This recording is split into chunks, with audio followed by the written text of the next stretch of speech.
At over 10 times his size, this cane toad could swallow him whole.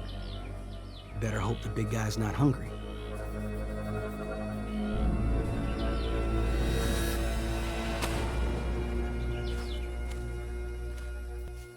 Oof, lucky escape. A garter snake.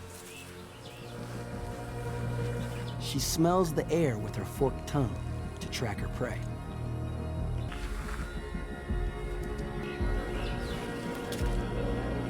She's nearly on him.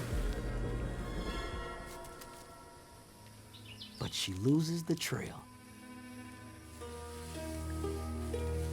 A sundew, a carnivorous plant. The ant is trapped by the sticky droplets, allowing the sundew to slowly engulf it. A deadly predator, but just what the toad's been looking for.